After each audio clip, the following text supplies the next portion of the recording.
Si l'action est un ensemble de réactions, ce qui a actionné l'action a-t-il été aussi une réaction? Non. Sinon, il n'existe que des actions qui s'actionnent elles-mêmes et se décomposent en espace-temps réactionnel. Non plus. La réaction est-elle toujours spatio-temporelle et l'action instantanée? Ou Exact.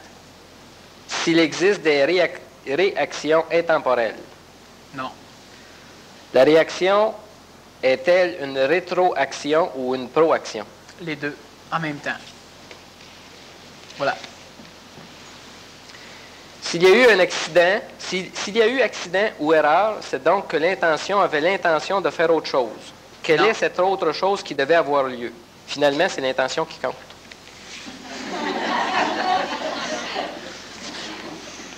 Si tous les humains évolueraient à sa mesure, quelle que soit la question, s'il y a eu un accident ou une erreur, c'est donc que l'intention avait l'intention de faire autre chose. Mais j'ai déjà expliqué que du point de vue intracréationnel, c'était un accident. Que du point de vue extracréationnel, ça n'avait jamais eu lieu. En partant, ça règle déjà la question de l'intention. Il n'y a pas d'intentionnalité au-dehors de la création. C'est un terme qui définit une substance intracréationnelle, en périphérie de la création, donc dans les plans inter-supra-universels, donc entre les super-univers. Mais il n'y a pas d'intention de création.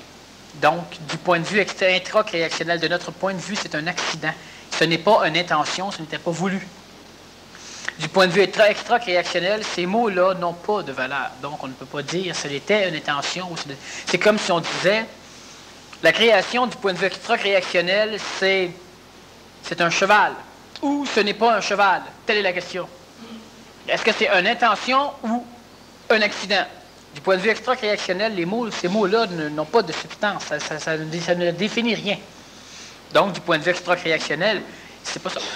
Intracréationnel, c'est un accident. J'ai des questions qui suivent ça. Là. La création est accidentelle. Dans ce contexte, que veut dire accidentelle? Une erreur, une résultante imprévue. L'homme est intentionnel. Quelle intention? Est-ce que la conscience de l'homme s'est effusée par libre choix? Quel est le lien entre l'intention et la création? Tu vois une question en foi, ça l'aide. OK. Bon, ça va long. La création est accidentelle. Dans ce contexte, que veut dire accidentelle? Une erreur ou une résultante imprévue? Accidentelle, du point de vue de l'homme, c'est une autre façon de voir la création. J'ai déjà dit aussi. On pensait que ça avait été créé par un Dieu intentionnel qui voulait ceci, cela. Or, moi, j'ai simplement donné un petit coup de marteau dans la forme, puis j'ai dit que c'est un accident. C'était plaisant.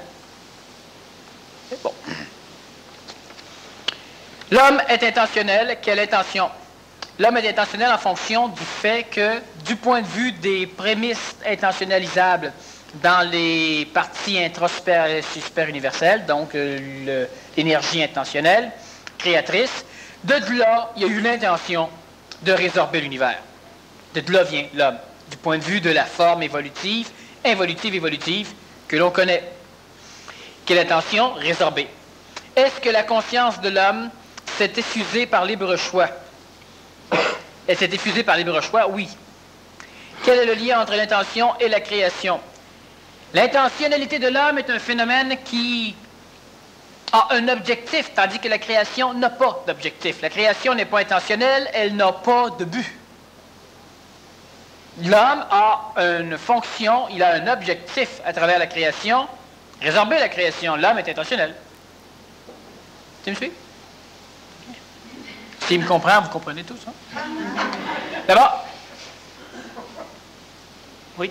Daniel, quand tu dis que la création perçue de l'intérieur, c'est un accident, c'est-tu parce que tu vois la souffrance à l'intérieur qui faisait ça? C'est-tu la souffrance? Non, c'est parce que la création n'a pas d'objectif. Elle ne sert à rien. Oui, mais en étant dedans, nous autres, le subissant, on perçoit une souffrance, on peut dire que c'est accidentel, puis en l'apercevant de l'extérieur, ne subissant pas la souffrance. Non, quand je dis, moi, que la création est un accident, je dis que du point de vue de l'intérieur, c'est visibilisé, on le voit comme étant un accident. Ce que je veux dire, c'est que du point de vue de l'homme, lorsque l'homme va continuer à avoir un extra paquet de mots qui viennent en même temps, lorsque l'homme va voir sa conscience continuer à grandir, prendre des mots plus terrestres, nécessairement l'homme va découvrir le manque d'intentionnalité dans la création, la connerie. Et de ce point de vue-là, ça reste un accident. Du point de vue extra-cosmique, j'ai déjà expliqué, disons extra-créationnel, j'ai déjà dit que la création n'existait pas. Elle n'avait jamais existé. De ce fait, ce ne peut pas être un accident. Mais du point de vue de la conscience évolutive de l'homme à travers les sphères de la création, on prend conscience en grandissant qu'il n'y a pas de but à la création. Elle ne sert à rien. De ce fait, ce n'est pas intentionnel du point de vue de l'intelligence. C'est l'accident. Mais le terme accident est un terme faux. Un jour, l'homme aura un autre mot à mettre dessus. Parce que ce n'est ni intentionnel ni accidentel. Mais c'est beaucoup plus proche de l'accident que de l'intention. On est plus juste en disant que c'est accidentel. Y a-t-il une différence entre choix et décision? Absolument. La décision étant intentionnelle, et donc il y aurait eu la décision d'une création ou le choix. Non, c'est pas ça. Ben, c'est ça, oui. Mais il y a d'autres points de vue. Le choix, c'est ce qui s'offre à nous. La décision, c'est le support psychologique qui fait en sorte qu'on se sente bien quand on est attiré par un des choix. Quand on dit « je choisis », en réalité, c'est « j'ai décidé de prendre ce choix ». C'est ce que ça veut dire. Alors, il y a 3 choix qui s'offrent à moi. Et manipulé, je prends un des choix. Et égoïquement, je dis « j'ai décidé de ». Simplement. Il y a des données dans l'ego de l'homme. Il y a un paquet d'informations. C'est l'addition de toutes ces informations qui fait que l'humain va quelque part. C'est ça, une décision. On rentre de nouvelles informations et il prend un autre chemin. C'est ça de la manipulation. Si tu as la mémoire de ton futur, tu sais donc à quel moment tu as fusionné et c'est accompli. Tu peux donc ni ralentir ni accélérer ce qui est déjà arrivé. Pourquoi dis-tu que tu peux ralentir? Parce que je peux le ralentir, étant donné que, comme j'ai expliqué aussi, lorsque l'humain arrive à un contact avec les plans de l'intelligence, il commence à avoir de la créativité, il commence à avoir de l'intentionnalité, donc il commence à avoir la faculté d'agir. Ce qu'il faut comprendre, c'est que l'univers ne reste pas matériel comme nous le connaissons là. Regarde, je peux dire à quelqu'un, il fait beau. Mais de l'intelligence passe par le corps physique dans le même contexte en l'an 2023. Et là, la conscience descend et dans le même corps, elle dit, il fait beau. Dans les 2 cas, l'humain ne réagira pas de la même façon. Or, dans l'apparence matérielle, ce sera similaire, mais que ça va être différent. Alors, c'est la conscience, c'est là le jeu. Moi, je peux ralentir un phénomène de fusion du point de vue de l'intelligence, pas du point de vue de l'ego. Et même si je suis la réincarnation de plusieurs phénomènes de l'avenir, ça n'empêche pas d'exprimer les courbures du temps comme j'en ai déjà parlé. On peut cheminer à travers des milliers d'années pour arriver quelque part, puis on peut aussi y aller d'une façon saltatoire, puis on peut aussi y aller en traversant directement. Ben, c'est là qu'on a le phénomène de changer. Est-ce que j'ai le goût de traverser les 1000 quelques années qui me séparent de où je me rappelle avec vous, ou si j'ai plutôt le goût d'y aboutir?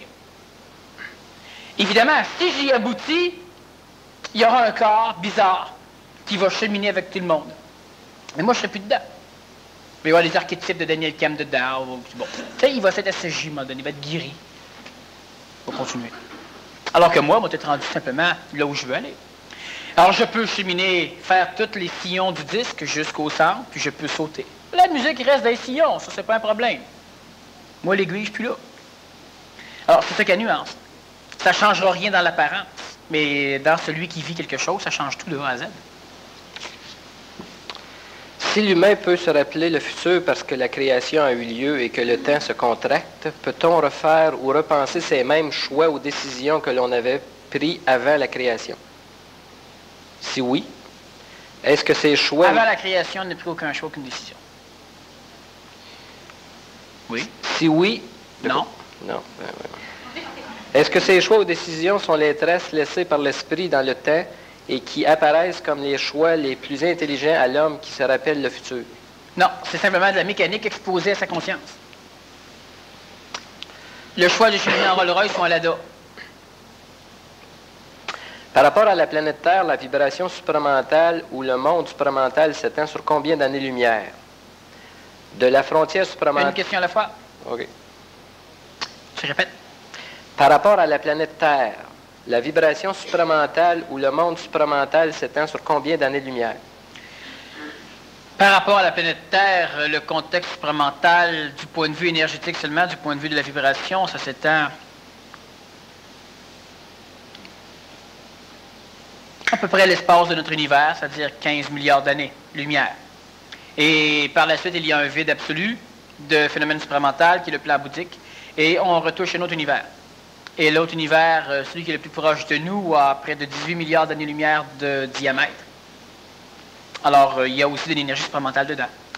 C'est ça, c'est de la frontière supramentale au monde bouddhique, il y a combien d'années-lumière?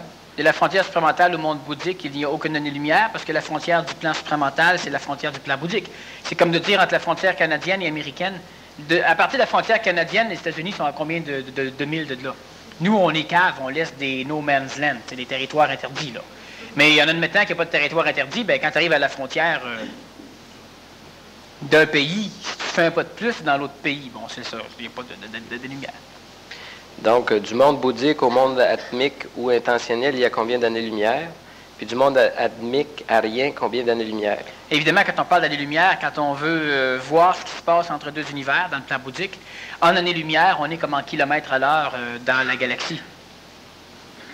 Alors, ce ne sont plus des années-lumière. Est-ce additionnel, ces années-lumière? Le tout devrait-il donner 15 milliards d'années-lumière? C'est l'univers local qui a 15 milliards d'années-lumière de diamètre, c'est pas l'univers. C'est-à-dire que c'est l'univers local, mais c'est pas le super-univers, c'est pas la création. Le commentaire. Je sais que l'espace est relatif, dépendant de la vitesse de déplacement de ton véhicule, mais j'aimerais une réponse par rapport à ma vitesse de déplacement terrienne. Bon, la vitesse de déplacement terrienne... Alors, on va juste voir ce que ça donne, c'est intéressant. Je ne sais pas si je vais avoir suffisamment de neurones pour arriver à mettre un chiffre là-dessus, là, mais... Disons que l'univers, à la vitesse humaine, ça l'a... Oh boy.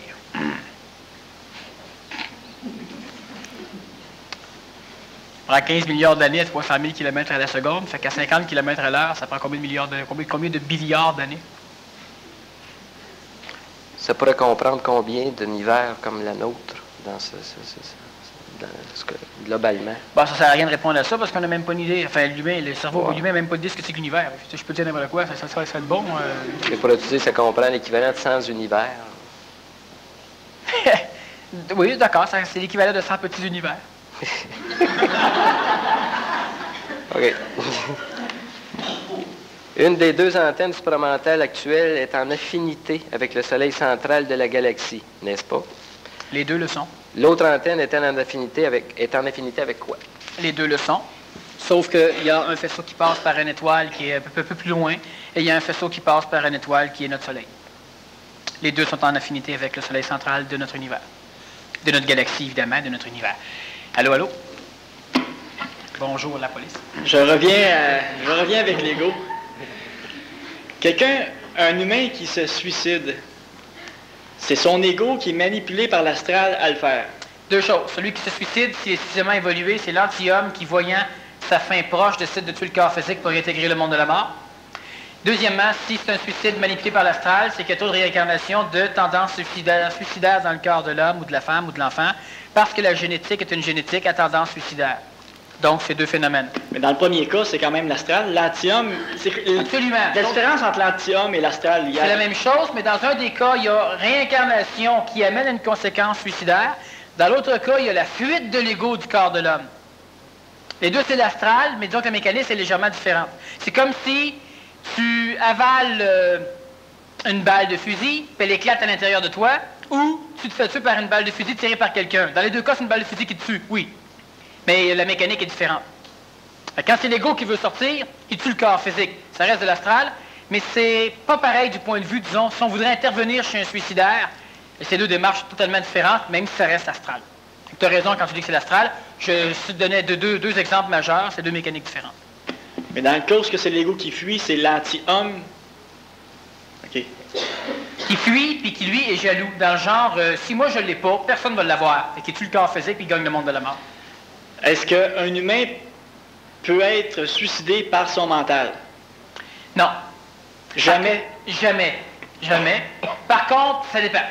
Jamais, jamais. On parle de contexte évolutif. Mais mettons que tu es prisonnier de certains êtres humains ou animaux humains, pour être précis, qu'on te torture d'une façon implacable.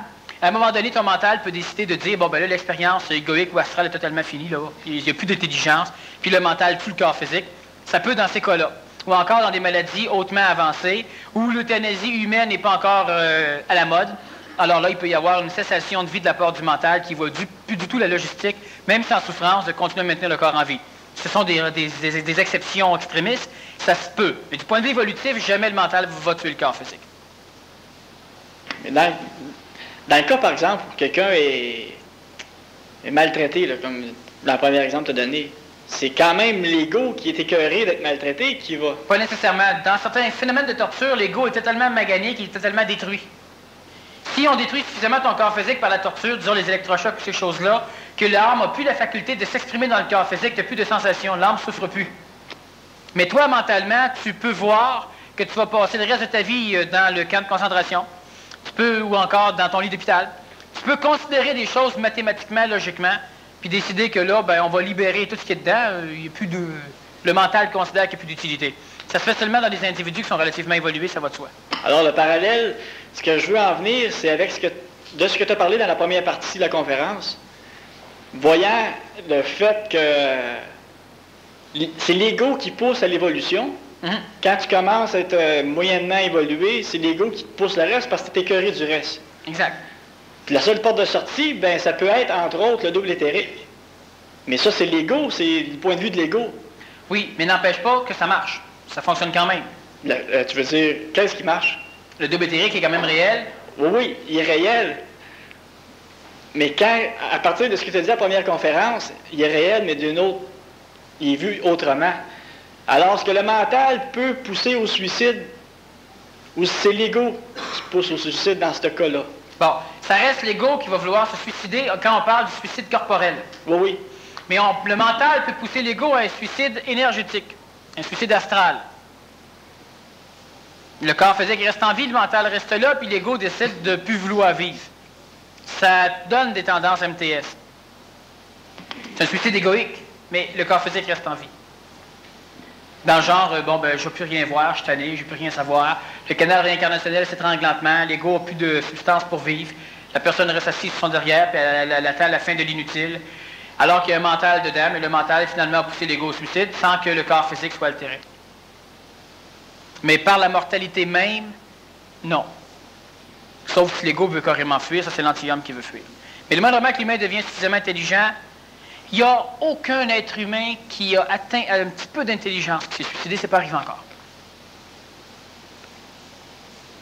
Ça veut dire, dans le cas où il n'y aura pas de suicide, c'est que le mental prend le dessus sur l'ego. Oui. Puis le moindrement que le corps devient intéressant pour l'intelligence, on ne le suicide pas comme ça. Si la conscience se fout de former un double ou pas, c'est donc l'ego qui veut son double et qui pousse sur lui-même pour s'enégoïser en vue d'un double. L'ego ne sait donc pas ce qu'il fait, mais l'esprit le laisse faire. Qu'arrive-t-il si l'ego s'aperçoit du piège et veut cesser le processus? L'esprit lui laisse-t-il le choix? Non. L'homme peut-il avoir des bribes de conscience qu'il est en train de se faire bouffer? Oui.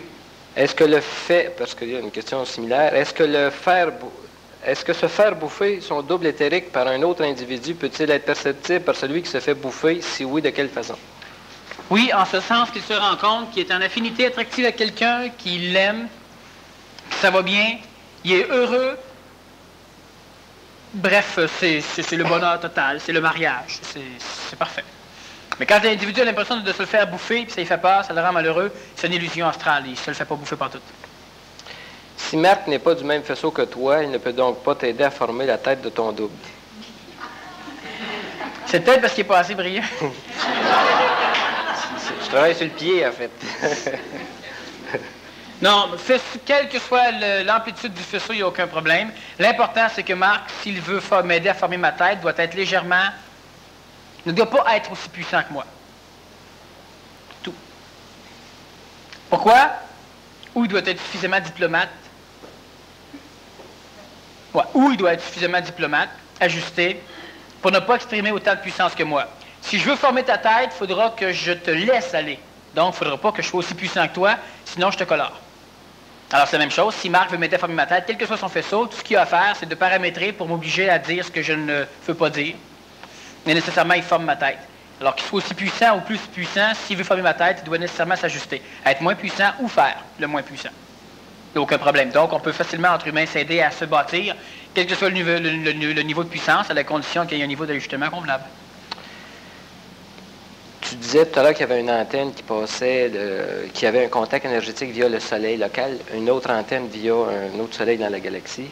La question, c'est caractérise-moi ton faisceau. Quel est son nom planétairement? Bon, c'est des choses encore là, que je me suis obligé à parler. C'est dans une conférence qui va être à quel esprit de vous relier. Conférence en décembre, le vendredi. Alors, la question est trop vaste, puis j'ai beaucoup de personnes qui me posent ce genre de questions. Fait qu'en plaçant un titre comme ça, je m'oblige à répondre. Fait que je vais voir qu'est-ce que je vais répondre dans 4 semaines. Ton faisceau, quel est son nom planétaire? Ouais, c'est ça. Il a bien pu dessiner une face avec un sourire dessus. Ça va venir. Explique-moi l'autre manière qui s'est passée pour toi pour se fusionner. Tu as dit que, par exemple... Okay. Oui, j'ai dit quoi? Je sais qu'est-ce que j'ai dit, mais répète-moi le nom. Que moi, c'était passé par toi comme à titre d'antenne pour développer un mécanisme fusionnel. Donc, la question pour toi. Oui, mais c'est peut-être pas tout à fait ça. Alors, explique-moi l'autre manière qui s'est passée pour toi pour se fusionner. Premièrement, ma fusion n'est pas terminée. Je suis en fusion. Quand on dit qu'on est un être fusionné, bah, c'est pour plaire aux gens, parce que les gens n'aiment pas ça, suivre quelqu'un qui est en démarche. Ils préfèrent suivre quelqu'un qui est abouti. Alors, on dit on est fusionné, mais on n'est pas fusionné, on est en fusion. Bon. Alors, n'importe quel humain qui va dire qu'il est fusionné, si c'est un humain qui est suffisamment intelligent et convenable, on doit comprendre qu'il ne s'adresse pas à vous. Il s'adresse à ceux qui en ont besoin. La démarche elle-même, bah, c'est une longue histoire. Boy. On la met là, hein? Puis on finit ça, là. Tu as déjà dit que l'homme, d'ici 30 ans, va devenir immortel. Cela touche-t-il les anciens comme les nouveaux? Non. Il va y avoir des preuves humaines. Mais c'est pas la majorité, c'est la minorité. Et les anciens qui seront immortels vont-ils être réabsorbés d'ici les prochaines centaines d'années? Commente. Non, c'est ça, c'est que... D'ici 450 années, la majorité des Québécois vont avoir atteint une phase de supramentalisation. D'ici quelques milliers d'années, ce sera la planète Terre au complet. Nécessairement, il n'y aura plus autant d'humains sur le plan planétaire. Ils auront été absorbés, digérés. Alors, d'ici 30 ans, l'homme va devenir immortel. Le contexte devait être réellement dans un contexte exceptionnel. C'est-à-dire qu'il y aura des humains qui vont y parvenir. Mais je n'ai pas dit que l'humanité serait immortelle dans 30 ans. De toute façon, du point de vue de l'âme, l'humain est mortel. Il restera toujours mortel. Finalement, il sera mort, puis il finira là. En attendant, pour le reste des constituants, ça reste immortel. Cela touche-t-il les anciens comme les nouveaux? Non, il y a seulement les personnes nouvelles, donc les hommes nouveaux, les femmes nouvelles, les enfants nouveaux, qui, d'ici à 2000 ans, vont devenir immortels. Il y en a, ce sera dans quelques années, il y en a, ce sera dans 30 ans, il y en a, ce sera dans 400 ans, il y en a, ce sera dans 1200 ans. Les anciens, eux, meurent, se réincarnent à travers les nouveaux, et nécessairement, donc, il y accède aussi. Il y aura 144 000 corps physiques disponibles dans quelques années. Alors, nécessairement, il n'y aura pas 5 milliards 300 millions d'humains dedans. Enfin, sur la planète Terre, ils vont être tous incorporés au niveau fusionnel dans les corps de ce que les anciens appellent les élus. Voilà. Sommes-nous tous en train de constituer ton double éthérique? Non. Ce serait tout de même intelligent. Oui, absolument. Mais ce n'est pas le cas. Tout à l'heure, j'ai dit ça parce que ça fractionne des égos un petit peu, c'est intéressant. Mais non. Vous êtes en train de fabriquer des doubles éthériques, c'est très intéressant. Pendant une grande partie des temps à venir, plusieurs qui sont ici vont se servir de leur double dans le but de se réincarner. Et à un moment donné, ils vont aussi se fusionner entre eux. Et avec d'autres faisceaux. Et finalement, il y aura ces 12-13 faisceaux-là. Puis finalement, un qu'un. Oui. T'allumes le micro. Si la fusion se ferait trop vite, est-ce que ça serait luciférien? La fusion se fait jamais trop vite. À comparer de la race rouge, il y a eu des fusions dans ce temps-là? Les fusions entre l'ego et le mental. Est-ce que c'est à cause qu'il n'y avait pas de... C'était pas trop densifié sur Terre? C'est des fusions entre l'ego et le mental. C'était pas des fusions entre le mental et le plan supramental. Ah, merci. Quel est le but de cet être ou entité qui nous a dans sa main? Résorber l'univers. Bon, j'en ai parlé souvent, on va aussi encore s'amuser un petit peu, mais très très brièvement. L'univers n'existe pas. Mais il y a un contexte dans l'inexistentialité des choses, où il y a de la mémoire, où il y a de l'existence. Et la problématique, c'est que les mots sont compliqués à trouver. Il n'y a pas de mots encore en français. J'ai déjà dit qu'il y a des choses, à un moment donné, il faudra qu'on parle une autre langue ou qu'on soit télépathe pour arriver à saisir ce qui doit être communiqué. Parce que les mots humains ont été bâtis en fonction d'expliquer le monde de l'homme, et non pas en fonction d'expliquer le monde extra-humain. Alors c'est assez pénible d'expliquer des choses qui ne sont pas du monde de l'homme avec des mots qui ne définissent que le monde de l'homme. Donc, quand on dit quel est le but de cet être... c'est un être, oui, ce n'est pas une entité, qui nous a dans sa main. Il ne nous a pas dans sa main. Nous sommes les constituants d'une partie du phénomène. Cet être porte un nom qui peut être univers, qui peut être plus gros encore, qui peut être super univers, ou plus gros encore, qui peut être création, et ça finit là. Bon, alors cette entité, quand on parle de but, quand on parle d'origine, il y a énormément de mots humains qui ont fait des parallèles, on compte des histoires de tortues. Mais il y a des choses, à un moment donné, que ça échappe. Alors, on va revenir sur ce genre de phénomène-là en rajoutant, comme là, dans une période de questions, c'est un peu plus pénible. On les met de côté, de temps en temps, on fait une conférence sur le sujet. Et puis, en mettant énormément de mots, on peut arriver à définir une petite substance. Mais il n'y a pas d'explication claire, à moins qu'on émotivise énormément et qu'on spiritualise l'explication. Là, oui, là, on peut faire des parallèles très faux, acceptables par l'ego de ces choses-là. Quelle est la différence entre un cérébral et un intellectuel? Oh, ben, ça dépend de ce qu'on entend par cérébral et intellectuel. Bien souvent, ça va être la même chose. Sauf que l'intellectuel, du point de vue plus terre-à-terre au niveau des mots, du point de vue étymologique, l'intellectuel est un phénomène mental qui sert l'ego, tandis que le cérébral est un phénomène désajusté de l'ego qui ne fonctionne que par logistique neuronique. Autrement dit, le cérébral serait un ordinateur qui fonctionne sans programmeur et qui marche selon simplement sa programmation ROM, sa mémoire de naissance. Et l'intellectuel a une mémoire de naissance, mais qui va assouvir une coloration astrale, donc égoïque. Normalement, un cérébral va fonctionner soit croche, soit droit, mais ce n'est pas son ego qui s'en mêle. Si la programmation est faite pour qu'il logifère d'une façon croche, il va logiférer d'une façon croche, mais ce n'est pas une coloration astrale. Si c'est un cérébral, c'est animé au niveau cérébral, puis l'ego n'est pas tellement au courant. Si c'est un intellectuel, eh bien, c'est animé au niveau cérébral, mais c'est coloré par l'ego qui est au courant, qui en a conscience, puis qui joue là-dessus. Au niveau étymologique, la nuance serait là. Qui a créé les infraterrestres et leur digestion par l'humain va-t-elle être rapide, car je suis surprise de l'invasion de tous les côtés, extraterrestres, ovnis ou autres formes de vie, qui veulent s'emparer de l'homme. Comment va-t-il s'en sortir? Bon, ben l'intraterrestre, comment il va s'en sortir? C'est par les trous. Hein? L'homme, lui, il n'aura pas besoin de s'en sortir parce qu'il n'est pas mal pris. C'est pas l'homme qui est mal pris. C'est les extraterrestres, c'est les intraterrestres qui sont mal pris, pas l'homme. Alors, ça va nous monter dessus un bout de temps, mais il n'y a pas de problème. Comme ceux qui sont trop puissants, ça ne leur monte pas dessus. Ça va aller chercher les plus impuissants du plan planétaire. Puis les plus impuissants du plan planétaire vont donner comme puissance à ces intra- et extraterrestres-là une forme d'énergie qui restera inférieure. C'est la quantité d'humains manipulés qui va devenir la puissance de frappe, disons, de cet ennemi. Mais encore là, tu peux envoyer 10 000 bombes à la trinitotoluelle sur un pays, à la TNT, alors que nous, on en envoie une seule nucléaire. Fait que la quantité comparativement à la qualité crée un désajustement. Alors nous, on n'est pas mal pris. Alors, les intraterrestres et leur digestion, qui a créé les intraterrestres? Quand le monde planétaire s'est densifié, il y a eu nécessairement, à l'instant même où il y a eu révélation de la matière sur le plan vital, il y a eu expérience, donc expérimentation et mémorisation de l'expérience même de densification et de création du plan planétaire dans la matière même de la planète. Et au fur et à mesure des milliards d'années de densification, il y a eu apparition de phénomènes astrales, donc de mémoire, en périphérie, en surface, à l'intérieur et carrément au centre de la Terre, de cette densification-là. Toutes les mémoires qui sont inhérentes à ce qui se passe à partir de la croûte terrestre aller jusqu'au centre de la Terre vont constituer les mémoires infernales, donc les mémoires même de cette densification. Tout ce qui va se vivre sur la surface par la suite va engendrer un monde nouveau, qui va être le plan purgatoriel et finalement le plan céleste, et le plan infernal commence au niveau de la surface du sol en allant jusqu'au centre de la Terre.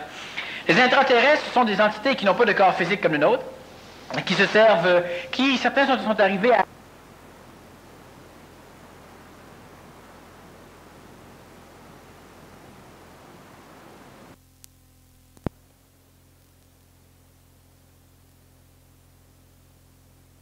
des gargouilles, entre autres, il y a un paquet d'autres phénomènes. Et lorsque ces phénomènes astrales, la mémoire même de cette densification, arrivent à vivre l'expérience identifiée dans leur propre monde, ce sont des intraterrestres. Si cette expérience arrive à créer des corps qui sont fonctionnels dans le centre de la Terre ou simplement sous la surface du monde planétaire, eh bien, ça devient des civilisations particulières mais infernales, dont l'Agartha et Shambhala. Les extraterrestres, c'est le même phénomène d'expérientiation à travers des formes d'évolution planétaire ou solaire, galactique et universelle, et leur expérience, disons, astrale, pas nécessairement émotive. L'homme connaît l'émotion à cause du virus, mais pas nécessairement émotif, mais astral mémoriel, vient aussi souiller un peu le monde planétaire dans le but de voler la génétique de l'homme. Et à la surface de la Terre, ben, il y a eu aussi l'expérience, la création de corps physiques, dont l'homme, l'humain, que l'on connaît, ou que l'on reconnaît. Alors, comment l'homme va s'en sortir? Il n'y a pas trop de problèmes là-dessus. L'être humain est un phénomène ascendant. Alors, même s'il est petit, c'est toujours qu'à moyen terme ou à long terme, il devient plus puissant. C'est déjà gagné. Alors, il n'y a pas de problème majeur. Il y aura une intervention extraterrestre. Je vais aussi revenir là-dessus. Il y aura des attaques extraterrestres. Il y a déjà de toute façon une guerre extraterrestre entre différents contingences hiérarchiques pour savoir qui va pouvoir s'abreuver de l'homme. Dans quelques années, leur guerre n'est pas encore finie, mais ça joue aux échecs assez dur en haut. Pour savoir à qui va appartenir la Terre. Ce qu'ils ne savent pas, c'est que c'est à nous autres que ça va appartenir. Pour l'instant, ils s'amusent, on évolue. Pendant qu'ils se battent. Mais ce type de guerre-là est énergétique, elle n'est pas... Elle est énergétique, mais plus elle s'approche du contexte planétaire, plus elle devient violemment énergétique.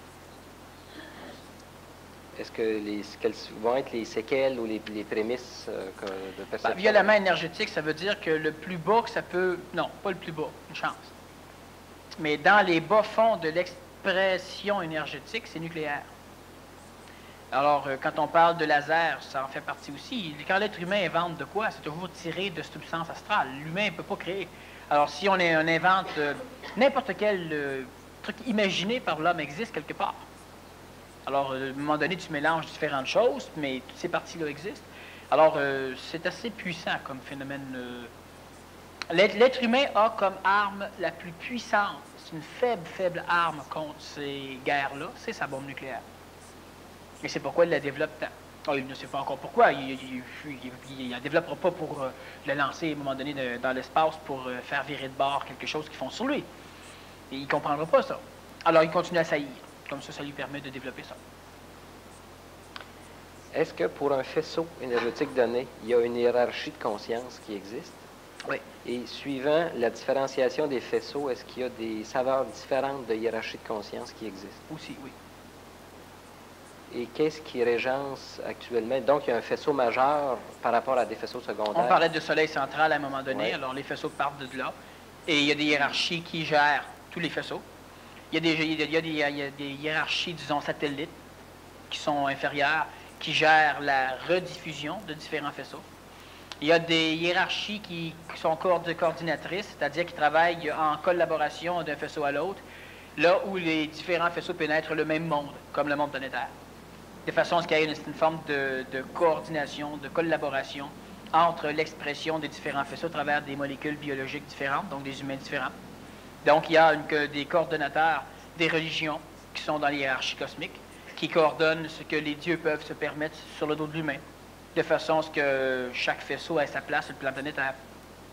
Est-ce qu'il se produira un essaimage d'une civilisation hypermentale humaine? Hypermentale, waf. Ça fait partie des futurs possibles. Bon. Ça serait hypermental, ça serait supramental humain. Pour ne pas dire supramental exact, c'est pas hypermental, c'est supramental humain, donc boudifié. Alors, il y a un futur possible, il y a plusieurs futurs possibles d'ailleurs, où l'homme, en tant que race androïde, colonise une partie de sa galaxie. Ça fait partie des futurs possibles. Est-ce que c'est du côté sombre ou blanc de la... C'est du côté... Dans les deux côtés, on en a. Donc, c'est un phénomène qui est hautement potentiel en termes de probabilité. Oui. Maintenant, le transport n'est pas un transport hyper matériel comme on le fait, c'est-à-dire que c'est un transport qui ressemble beaucoup plus au phénomène ovnique, c'est-à-dire que tu peux embarquer dans un vaisseau si ça te tente. Et puis, ça rend simplement plus esthétique et plus plaisant pour des parties matérielles. C'est un ego pur, une âme pure qui est reliée au niveau de ton corps physique. Pour ne pas avoir à dissoudre ton corps physique, c'est la boîte, le vaisseau spatial qui va lui-même servir de transport, qui va embarquer dans un canal de transport séraphique. Ça ne sera donc pas à la vitesse de la lumière, ça sera dans le genre, au lieu de passer... on ira chercher, par exemple, des transports relatifs à ce qu'on pourrait appeler facteur 1, 2, 3, 4, 5, 6, 7, 8, 9, 10, ce qui veut dire 1, 2, 3, jusqu'à 10 fois la vitesse de la lumière.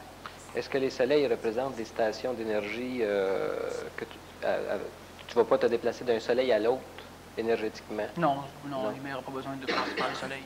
Non. Le soleil, disons, c'est un endroit à ne pas passer à travers au regard.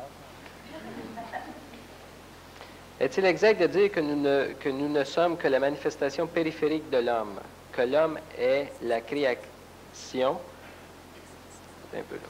Est-il exact de dire que nous ne sommes que la manifestation périphérique de l'homme, que l'homme est la création? Plus de périphérie, plus d'homme, plus de création.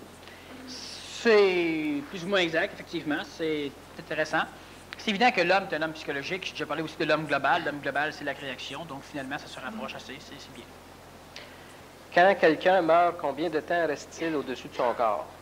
Ça dépend de l'individu. Ça varie entre... il peut quitter son corps avant la mort, comme il peut le quitter quelques heures, à quelques jours, dépendant du corps physique, de la race, de l'endroit où il va mourir, ou etc. Donc, ça dépend énormément. Dans l'Antiquité, ça variait de 3 à 5 jours, en moyenne.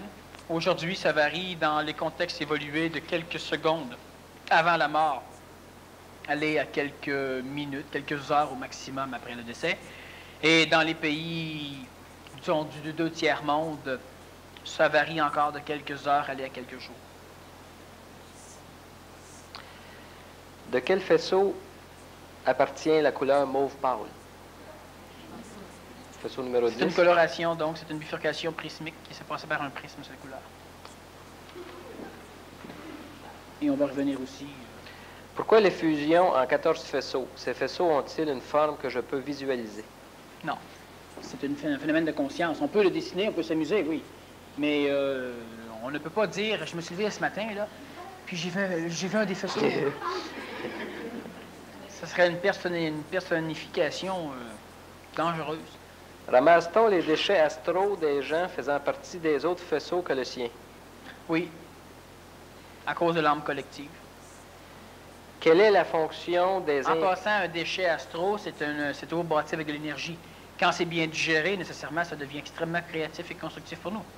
Est-ce que la présence du Nazaréen puis sa résorption de son faisceau s'est réalisée par l'expulsion des déchets astraux de son faisceau et les éléments qui restent ont pour tâche... La mémoire astrale, c'est la résultante rejetée du faisceau du Nazaréen. C'est ce qui dynamise la religion catholique. Ce qui fait que la résorption finale du faisceau du Nazaréen n'a pas pu être complétée parce qu'elle avait une dette à payer, le reste de l'humanité ayant pris en charge une partie des déchets astraux. La résorption de son faisceau est terminée jusqu'à un certain niveau, mais c'est évident que c'est stagnant quelque part et ça attend que le reste fasse aussi sa résorption. Il n'y a pas un faisceau qui se retire au fin fond de la création comme ça en abandonnant. C'est relié ensemble. Alors, ça se retire jusqu'au premier point de jonction. Et puis là, ça attend. Ça peut descendre, colorer d'autres faisceaux pour les aider. On appelle ça de l'instruction melchisédienne. Quelle est la fonction des Indiens d'Amazonie, des Guajaritas? Est-ce un territoire très supramental?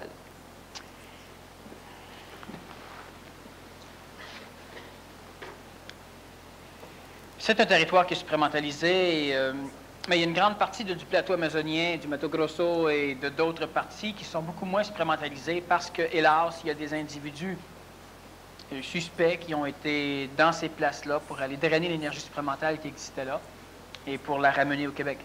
Alors, nécessairement, il y a beaucoup moins d'énergie supramentale.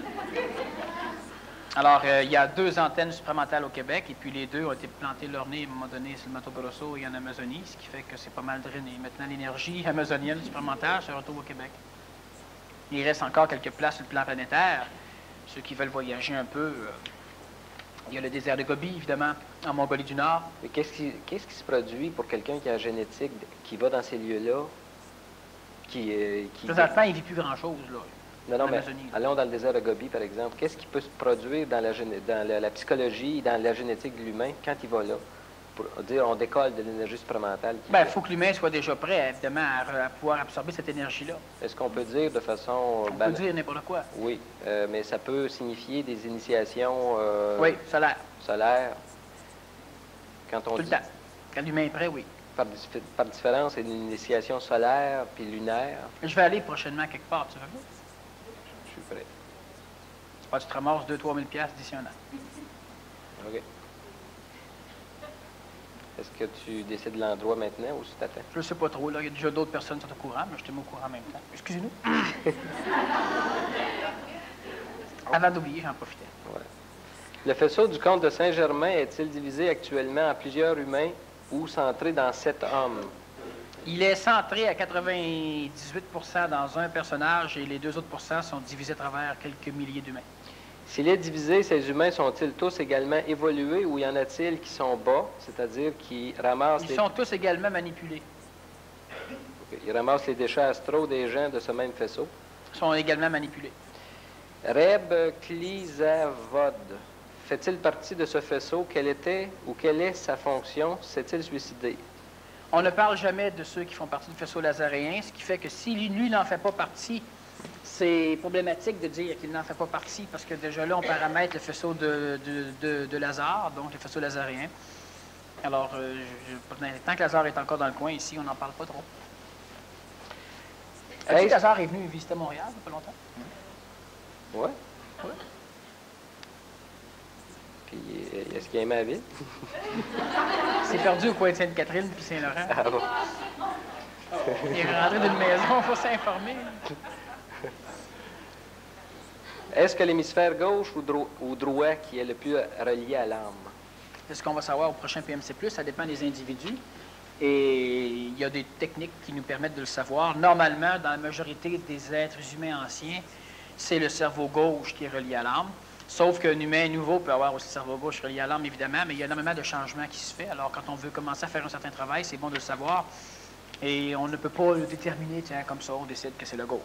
C'est beau d'être collectif, mais c'est plus ça. Fait que ça peut être le gauche, ça peut être le droit. Dans une conférence antérieure, tu as dit que se retrouver dans une impasse indique que tu es un trouble-fête cosmique ou que ce n'est pas le temps.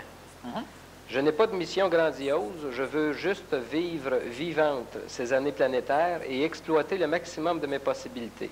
Comment trouver le lieu géographique et la place dans la société où tu peux le mieux exprimer ton intelligence? Alors, la réponse honnête, c'est qu'il faut que tu finisses présentement ce que tu as commencé. C'est-à-dire que l'individu est encore en transformation, puis elle n'est pas prêt à prendre un repos, puis ce qu'elle voit comme étant une vie particulière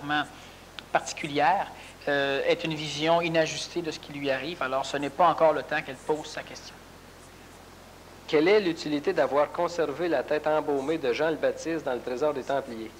Il n'y a pas d'utilité, c'est qu'à un moment donné, dans le phénomène des Templiers, il y a eu un schisme, une scission, entre tous ceux qui récupéraient la partie noire du temple, et ceux-là ont lentement bifurqué et ont commencé à adorer la tête de Jean le Baptiste, tout simplement. Et il y a une partie plus claire qui a continué à fonctionner sans cela. Et c'est d'ailleurs la partie noire du temple qui a servi à détruire la partie blanche du temple.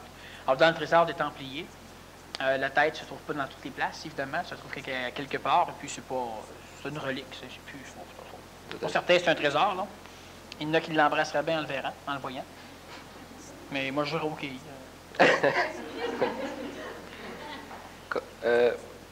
Comment choisit-on son ou sa partenaire? Est-ce pour combler un manque ou pour avoir le contraire de soi? Non, c'est pour combler un manque. Que veut dire contrôler la lumière? Ah, qu'est-ce que ça veut dire contrôler la lumière? Hey boy. Contrôler la lumière est un terme extrêmement humain, planétaire, orgueilleux et astral, qui veut dire avoir du libre arbitre et contrôler toute l'intelligence, tous les faisceaux. Mais cosmiquement, c'est la lumière qui contrôle celui qui pense contrôler. Alors, que veut dire contrôler la lumière? Ça veut simplement dire que c'est un mensonge. On ne contrôle pas la lumière. L'homme se déplace même pas vers la lumière, c'est la lumière qui se déplace vers l'homme. Alors, contrôler la lumière, oublions ça. On peut contrôler la lumière astrale, peut-être, là. La lampe de poche. Mais pas le soleil. Est-ce qu'il y a des gens qui sont faits pour travailler la nuit et d'autres le jour? Non, par contre, il y a des gens qui sont faits pour vivre la nuit et d'autres le jour. Maintenant, s'ils travaillent, c'est deux affaires. Est-il nécessaire d'apprendre les sciences cosmiques? Ben, c'est relié à une tradition, disons, d'un groupement nécessaire, non. Utile pour tous ceux qui en ont besoin, oui. Et si on parle de sciences alchimiques sans être relié à aucun attachement, donc à des lottes et sergeries, par exemple, on parle sans être attaché à quoi que ce soit, ben, ces sciences échappent à l'homme. Donc, lorsque ça sera utile, l'humain les connaîtra. Mais on ne parle pas d'étudier, on parle d'appliquer. Et si on parle de connaître les sciences cosmiques reliées à des lottes et sergeries, donc, ce qui existe présentement au Québec, ben, pour ceux qui en ont besoin, c'est utile. Pour ceux qui n'en ont pas besoin, c'est pas utile. Et c'est un chemin qui est absolument convenable, mais ça dépend encore de qui passe dedans. Donne-moi une chose qui ne sert à rien sur la planète. Mais voilà, c'est ça. Continuons. Il n'y a rien qui ne sert à rien. Est-il bon de se promener sous la pluie? Ben, ça dépend de la chaleur de l'extérieur puis de la chaleur de l'eau qui tombe, puis comment on est vêtu. Se promener nu sous la pluie? Ben, c'est ça, mais pas au pôle Nord, là, tu sais. Se promener sous la pluie, c'est extrêmement intéressant, effectivement, oui. Sauf qu'on essaie de s'arranger pour sortir sous la pluie, disons, 15-20 minutes après le début de la pluie. Comme ça, toute l'acidité qui était dans l'air est tombée déjà. Alors maintenant, on peut sortir, puis ce qui nous tombe sur la tête, ben, c'est de l'eau. La poussière est tombée avec les premières gouttes. L'acide nitrique et sulfurique, les anhydrides sont tombés en acide avec les premières gouttes. Et après ça, ben, on va se promener sous la pluie. Il n'y a aucun problème. Si on veut bénéficier un peu de l'énergie solaire yin qu'il y a dans l'atmosphère, il en reste moins, évidemment, parce qu'on a attendu le passage de l'eau, mais c'est extrêmement intéressant. Et en plus, on bénéficie d'un paquet d'énergie tellurique qui provient de d'autres régions. Parce que, nécessairement, l'eau était vaporisée quelque part, très ionisée par le soleil. Ça reste de l'eau, donc c'est yin, très ionisé par le soleil. Et ça voyage, et puis quand ça tombe, eh bien, ça commence, évidemment, par purifier l'air. L'eau commence par ramasser tout ce qui est dans l'air. Et après, on sort. Il n'y a aucun problème. Mais si le moindrement qui se pleuvoir, on sort dehors, bien là, on est correct, on reçoit le goudron, les acides, la poussière, tout sur la tête. Pourquoi Enoch fut transporté aux cieux avec son corps? Ce n'est pas ce que le Nazaréen a fait? Oui, le Nazaréen est aussi monté, mais quand on dit aux cieux, là, les termes sont dangereux. Enoch a fait un petit voyage dans un véhicule matériel, énergétiquement densifié, un vaisseau spatial et spécial. Et il est donc monté au-delà de la sphère céleste, c'est-à-dire qu'il a quitté le contexte planétaire. Et le Nazaréen a aussi fait ce genre de voyage. Il y a des extraterrestres qui ont de l'allure. On va en reparler, mais il y a des extraterrestres qui sont convenables. Qui était Enoch? Jean le Baptiste ou bien Lazare? C'est intéressant. Les deux existent aujourd'hui. J'aime autant pas trop parler. Mais Enoch, c'était un beau bonhomme. Les deux autres aussi. Mais effectivement, Enoch était l'un des deux. Je réponds quand même un peu pour la personne, même si je ne veux pas trop clarifier. Mais c'était l'un des deux. C'est des mémoires d'Enoch, des mémoires de... Qu'elle pense à qui elle croit qui était Enoch, puis qu'elle sache que c'est l'autre. Est-ce que l'instantanéité est créée par une mémoire cosmique ou extraplanétaire? Non, l'instantanéité est l'agglomération dans l'immédiat de tous les événements mobiles et majeurs d'un univers, même d'une création, quand on a une conscience plus grande. L'instantanéité, il n'y a pas tellement de mots en français ou en langage humain planétaire pour définir l'instantanéité. Qui est inexprimable dans le physique dû au temps et qui est exprimable seulement par un supramentalisé. Ben, c'est ça que ça donne aussi. Que signifie une pupille dilatée? Ça signifie qu'il n'y a pas beaucoup de lumière. À un certain niveau. Là, si on serait bien spirituel, la personne va dire « Ah bon, dans ma conscience, j'ai pas beaucoup de lumière, c'est pour ça que j'ai une pupille dilatée. » Non, c'est dans la salle où ce que t'es. Premièrement, il y a des sécrétions trop... Ben, évidemment, c'est sûr que ça leur reçu une goutte d'atropine dans l'œil, ça dilate une pupille. Elle peut avoir des sécrétions d'adrénaline qui sont trop puissantes, alors sous l'effet d'une tension astrale, comme quelqu'un qui se met en colère ou qui a peur, la pupille se dilate de façon à mieux voir les choses. L'ego s'arrange pour sécréter hormonalement de façon à lui permettre de mieux percevoir ce qui se passe. Et il y a donc des phénomènes hormonaux qui peuvent faire en sorte qu'une pupille est trop dilatée. Il y a aussi autre chose, c'est qu'il faut aussi juste se poser la question si on a toujours eu des pupilles plus dilatées que la normale. Donc en réalité, on a peut-être un œil différent qui a besoin pour recevoir suffisamment de lumière pour voir clair, de dilater sa pupille d'une façon volumétrique plus grande que la majorité. Et si c'est juste une des deux pupilles, c'est donc une de l'hémisphère opposé cérébral qui vit certaines choses, soit qui vit un problème neurologique plutôt, soit qu'il vit une mutation neuronique. Alors ça dépend d'énormément de choses. Puis est-ce que ça dérange? Si ça dérange pas, ça dérange pas. Les drogués, souvent, peuvent avoir les pupilles dilatées. Ils n'ont pas le choix, ils jouent avec des substances endocriniennes. Enfin, ils viennent altérer leur corps physique. Ils altèrent surtout leur ego. L'ego s'exprimant, crée des... Pour quelqu'un... soit des midrias ou des myosites.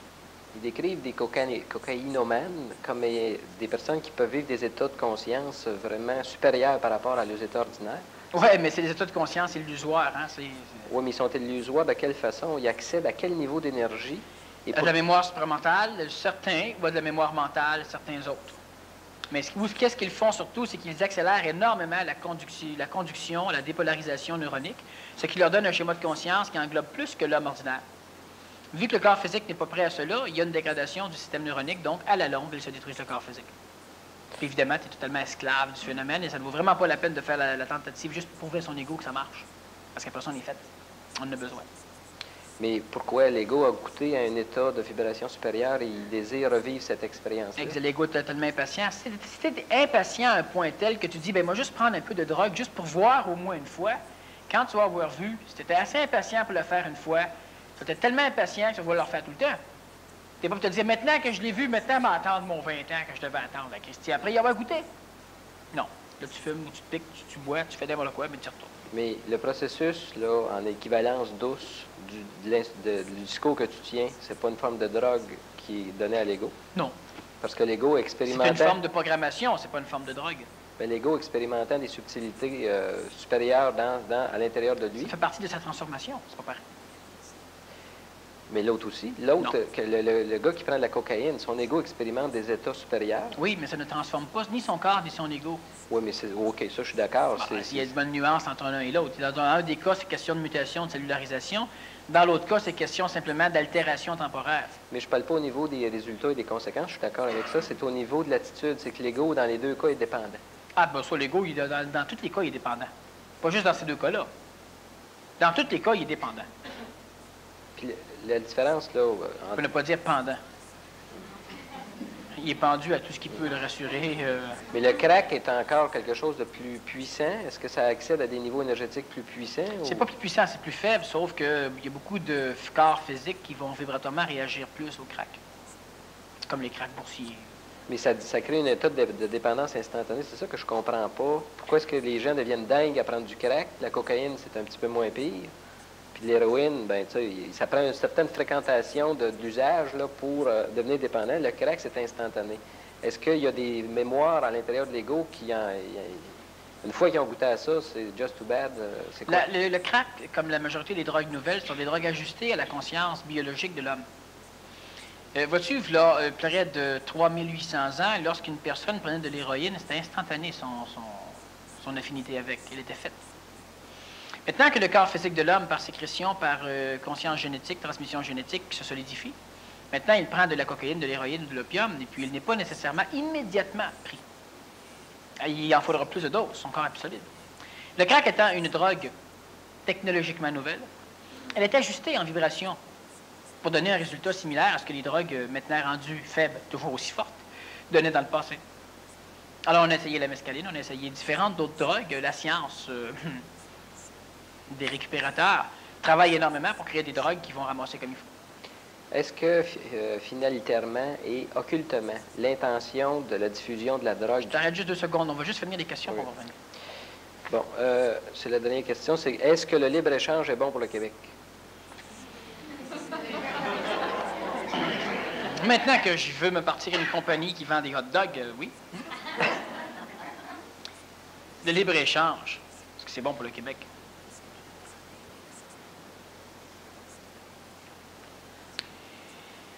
Ah,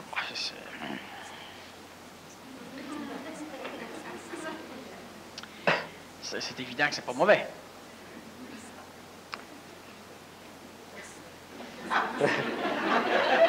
L'ouverture, c'est toujours l'ouverture dans une perspective de dynamique de bloc économique qui se développe. C'est une ouverture vers la dynamique d'évolution qui se passe sur la planète actuellement. Ça peut être bon dans ce sens-là. Et ça peut amener des conséquences désastreuses pour certains secteurs. Est-ce que ça peut être ça? Oui, c'est évident que ça va amener des conséquences désastreuses pour certains secteurs. Autant américains, canadiens que québécois. Ça, c'est sûr, ça. Il y a de haut des imbéciles, ça leur prend 10-15 ans avant de s'adapter. Ça, il n'y a aucun problème là. Si le libre-échange finit par... de toute façon, à un moment donné, il y aura un libre-échange. Il y en aura... Je ne sais pas maintenant, parce que le pays est mal rené. Une autre fois, quand il va être bien rené, il va en avoir un, ça c'est sûr. Le libre-échange entraîne énormément de choses au niveau de la conscience de l'homme. Le libre-échange, un phénomène de libre-échange, c'est une frontière psychologique qui descend entre deux nations. C'est évident qu'il y a une des deux nations qui va prendre le dessus sur l'autre. Mais ça, c'est pas bien grave, ça, parce que dans 200 ans d'ici, sommes tous américains, on s'en fout. Ça ne dérange pas tout. Là, on chiale parce qu'on ne parle pas la même langue qu'eux autres. On chiale parce qu'on ne pense pas comme eux autres. Donc, on doit s'adapter. C'est contre l'adaptation qu'on chiale, c'est pas contre le libre-échange. Parce que finalement, quand tu as bien un libre-échange entre les États américains, comme tu en as un entre les provinces canadiennes, alors c'est évident que si l'Ontario décide que ce qui est québécois ne rentre plus là, sauf si on paye ceci, on paye cela, on met du protectorat entre les deux provinces, la journée qu'on voudra ôter le protectorat, il y aura des compagnies ontariennes ou québécoises qui vont devoir en souffrir. Mais après le début de souffrance, ça crée un équilibre, ce qui fait que là, les deux marchés finissent par être plus grands. Bon, alors entre deux nations, c'est la même chose. On va perdre notre identité canadienne. Rien à voir avec le libre-échange, ça. C'est évident que si le Québécois est pas assez solide, dernièrement, il y a une émission que j'écoutais, c'est pour la première fois que j'écoutais d'ailleurs un orateur français me faire plaisir. C'était une émission où on fait des films partout sur la planète, et puis là, il y a une fille qui a fait des films sur les camionneurs américains, et puis elle appelait ça quelque chose dans le genre comme une journée dans la vie d'un truckeur. Et puis là, elle parlait des truckers, puis ici, puis ça. Puis tout le monde était bien content là-dedans, mais il y a une personne, un juge, qui dit, moi, je lui ôte certains points, parce qu'il y a des mots en français comme routier ou camionneur, puis elle utilise le mot trucker, puis je trouve ça absolument niaiseux. Bon.